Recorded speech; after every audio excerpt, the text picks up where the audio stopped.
Hey guys, welcome back to Pilar Orchids. Today I want to take a quick look at the Phalaenopsis tetraspis green and just a quick chat for newer growers to the orchid world and Phalaenopsis. The tetraspis is a pretty old species in the trade, so it's going back to 1870 is when it was first registered.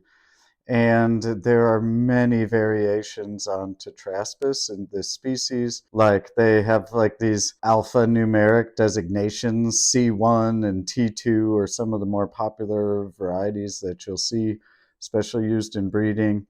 And these are used in a lot of breeding nowadays. They're pretty popular and have been for a while, actually. But the flowers on a lot of the tetraspis have a variation. So, like, all the flowers kind of have a different coloration.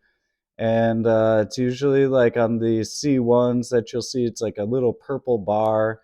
Like on one of the sepals or petals, there'll be one or two little purple bars or whatever. And the lip is very purple towards the base. On the tetraspis green, however, these plants, it's pretty consistent color variation. So you can see like there's no spotting, like all the flowers look pretty much identical. I do love the green blush towards the ends of the sepals and petals. And this tongue is like ridiculously hairy on the end of it. See if it'll get a focus there. Yeah, so you can see just how hairy those tongues are. They're like really crazy. But pure white and really pretty flowers. And these are just consistent bloomers. So they bloom very nice and consistently. New spike coming on that grew super fast and is already putting on a couple buds. And this one we repotted in late winter into our bark and uh, leca and sphagnum mix.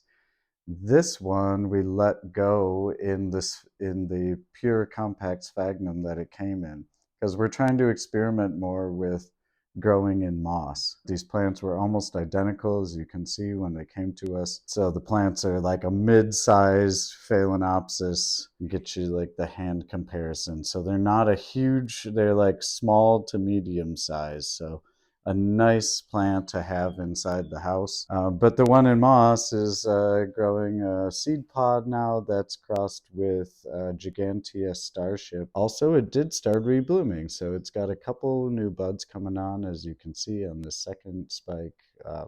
So yeah, both plants looking really good. Survived our winter fine with our cold temperatures, and yeah, like they bounced back really easily.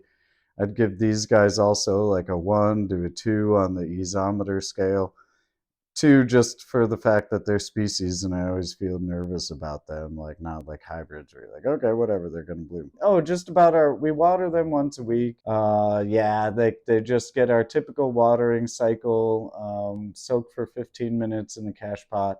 Obviously, the moss one doesn't get that watering. The one growing in moss, we water probably once every couple of weeks, 2 weeks inside here, and just trickle it over until it takes a second before it sinks down into the moss.